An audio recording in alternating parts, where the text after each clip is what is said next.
Happy holidays, NDP Nation, and welcome to Orange Wave, the series where we acknowledge that if he brings gifts to children, has a beard of white, and wears red on his head, then we all know it's Jagmeet Singh.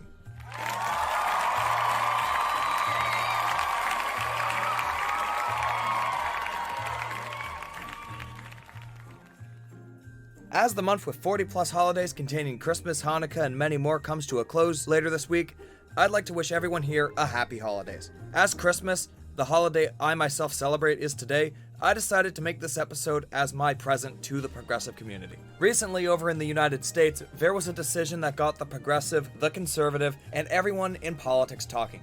That was the Colorado Supreme Court's decision to officially bar former President Donald Trump from being on the ballot in the 2024 election, citing a violation of Section 3 of the 14th Amendment. As you'd expect, this is somewhat of a controversial decision, which doesn't surprise me at all.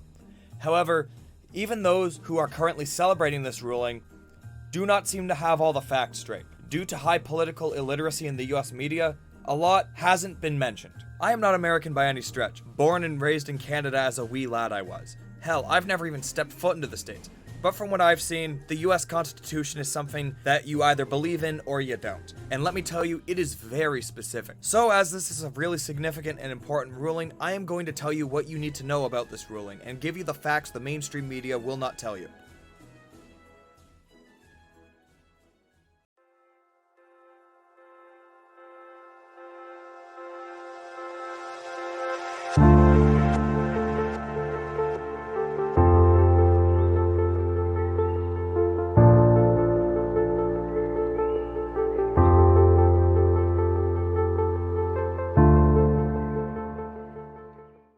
Since I got the intro out of the way sooner than usual, I'm going to waste no time getting into the scope. If you do not understand how this show works, then I'd recommend checking out one of our earlier episodes. But if you know how the game is played, then join me as we get into the story. Former President Donald Trump has been in the news lately again and again, and again. There have been stories about whether or not he is on the mental decline, but if you watch any of the videos that people are saying that is the case in, no. He is the same nonsense-spewing bastard that he's always been. What has changed, however, is how he is now quite literally quoting speeches from Adolf Hitler. And no, I am not making that up. He is quite literally quoting Hitler's book. If you need to be convinced, this video comes from Politico. You know, when they let, I think the real number is 15, 16 million people into our country, when they do that, we got a lot of work to do. They're poisoning the blood of our country. That's what they've done. They poison mental institutions and prisons all over the world, not just in South America, not just the 3 or 4 countries that we think about, but all over the world. They're coming into our country from Africa, from Asia, all over the world. They're pouring into our country. Nobody's even looking at them. They just come in. Might I remind you that the so-called patriots who vote for Donald Trump are not condemning this. In fact, they are endorsing it, despite the fact that America historically believed that Nazis were bad. Anderson v. Griswold was a Supreme Court case in Colorado in which the court rejected the presidential eligibility of former President Donald Trump, who is seeking re-election in 2024, on the basis of his involvement in the January 6th insurrection attempt. This comes from CNN. In a stunning and unprecedented decision, the Colorado Supreme Court on Tuesday removed former President Donald Trump from the state's 2024 ballot, ruling that he isn't an eligible presidential candidate because of the 14th Amendment's insurrectionist ban. A 4-out-of-3 ruling will be placed on hold until January 4th, pending Trump's appeal to the U.S. Supreme Court, which could settle the matter for the nation. The state Supreme Court decision only applies to Colorado, but the historic ruling will roil the 2024 presidential campaign.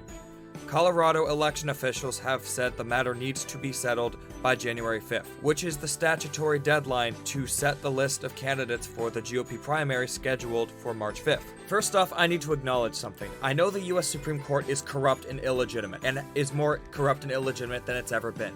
But this is a line that they will not cross. The US Supreme Court will probably reject this case, as they are not allowed to so much as look at this case. As the 10th Amendment reads, quote, "The powers not delegated to the United States by the Constitution nor prohibited by it to the states are reserved to the states, respectively, or to the people." That prohibits the US Supreme Court from ruling on this matter, because it is a federal court, so Trump has to actually go and appeal to the state level.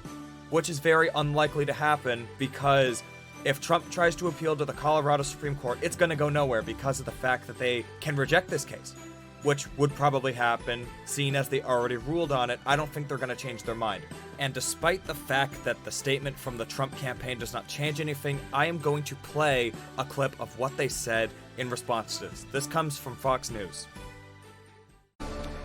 Just getting that breaking news about the Colorado State Supreme Court saying, based on the 14th Amendment and former President Trump's actions during January 6th, that he is not allowed to be on the ballot in Colorado. Just receiving word from the Trump campaign, a reaction to this ruling. Quote, unsurprisingly, the all-Democrat appointed Colorado Supreme Court has ruled against President Trump, supporting a Soros-funded left-wing group's scheme to interfere in an election on behalf of crooked Joe Biden by removing President Trump's name from the ballot and eliminating the rights of Colorado voters to vote for the candidate of their choice. Democrat Party leaders are in a state of paranoia over the growing dominant lead President Trump has amassed in the polls. They've lost faith in the failed Biden presidency and are now doing everything they can to stop the American voters from throwing them out of office next November. The Colorado Supreme Court issued a completely flawed decision tonight. We will swiftly file an appeal to the United States Supreme Court and a concurrent request for a stay of this deeply undemocratic decision. We have full confidence that the Supreme Court will quickly rule in our favor and finally put an end to these un-American lawsuits. Again, that's from a Trump campaign spokesperson. And obviously, since we're talking about the ruling, the 14th Amendment was made after the Civil War as a response to the Confederacy, because obviously the Union didn't want another civil war happening ever again. It's the reason why Texas cannot secede from America without causing another civil war. And it's more notably the amendment that gives the children of immigrants birthright citizenship. Trump wants to abolish the 14th Amendment, supposedly because of birthright citizenship. I, however, do not buy it, because not only would his wife probably be deported, but as his own father was an immigrant from fascist Germany in the 40s, he himself would probably be deported too, as he is half birthright citizen. No, Trump, Ramaswamy, and everyone else in his agenda wants to get rid of the 14th Amendment because it holds them accountable, as we are seeing right now in Colorado. But how about Section 3? What does it actually say word for word? Section 3 of the 14th Amendment reads, quote, no person shall be a senator or representative in Congress or an elector of the president and vice president, or hold any office, civil or military, under the United States or under any state who, having previously taken an oath as a member of Congress or as an officer of the United States or as a member of any state legislature or as an executive or judicial officer of any state, to support the Constitution of the United States, shall have engaged in insurrection or rebellion against the same, or given aid or comfort to the enemies therefore of. But Congress may, by a vote of 2/3 of each house, remove such disability. Let's look at how the shoe fits here. January 6th was an attempt by MAGA Republicans to overthrow a democratically elected government and see to it that Donald Trump had a second term that the American people did not vote for. Trump himself never condemned these attacks, rather, he encouraged them. And moreover, he has stated that he wants, quote, January 6th political prisoners to be released. Because as we all know, breaking into Capitol buildings with aim of publicly executing Mike Pence, Nancy Pelosi, Kevin McCarthy, and other key politicians is a form of peaceful protest. And if anybody dares arrest you for that, then you're a political prisoner, don't you know? Even just one of those two things is way more than enough to bar Donald Trump from running for office again. And the kicker here, the people who have been asserting state rights and the Constitution when it comes to reproductive health care and guns being used in school shootings, they are now suddenly against both of those things now that it doesn't suit them, now that it's holding their candidates accountable. It's funny how that works, isn't it? How the radical right doesn't want to follow the same rules that they want everyone else to follow. You know, it's like that with everything. Cancel culture, elections, the Constitution, everything. They think that you need to follow rules that they do not. Right-wing privilege is a very real thing. It is a very dangerous thing too. And it is so common. But there is one final piece of the puzzle here that truly determines one thing. Trump is not allowed to run to be president of the United States anymore. not just in Colorado like people think, but in every single state. Let me explain. Full faith and credit is the requirement derived from Article 9, Section 1 of the Constitution that states courts respect the laws and judgments of courts from other states. This clause attempts to prevent conflict among states and ensure the dependability of judgments across the country. This does so by requiring courts to follow the judgments made on the same issue in another state. Otherwise, individuals could simply go to another state to relitigate issues that did not receive favorable judgments in previous cases. And this would result in states having different judgments that could cause competition among states. Therefore, the full faith and credit clause prevents this kind of relitigation under the doctrines of res judicata and issue preclusion, as long as the state issuing the original judgment had the jurisdiction to do so. So there you have it. Donald Trump is barred from running in both Colorado and, due to the full faith and credit clause, the entirety of the USA. And I could not be happier.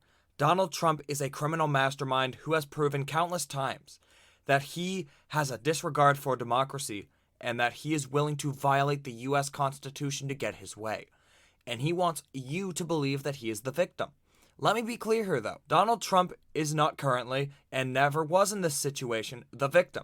Trump and the big conservatism establishment believe that they are owed specific privileges when they are not. Trump is not above the law because he is conservative. He is not above the law because he doesn't like the quote woke agenda. He is not above the law because the right-wing establishment media thinks he is. He is not above the law because he is Donald Trump. He committed crimes during his presidency and couldn't be prosecuted for violating the Constitution until after he was voted out due to the fact that he had diplomatic immunity. No one would be trying to prosecute him, minus a few notable exceptions, if he did not try to overturn a democratic election in the first place. We should expect people like Trump to not only follow and respect the law, but we should expect them to be even better than regular US citizens, as they swear an oath to do so. Trump being barred from running isn't a violation of American democracy. Rather, it is a win for American democracy. This is saving American democracy. It makes sure that democratic elections will last for years more to come.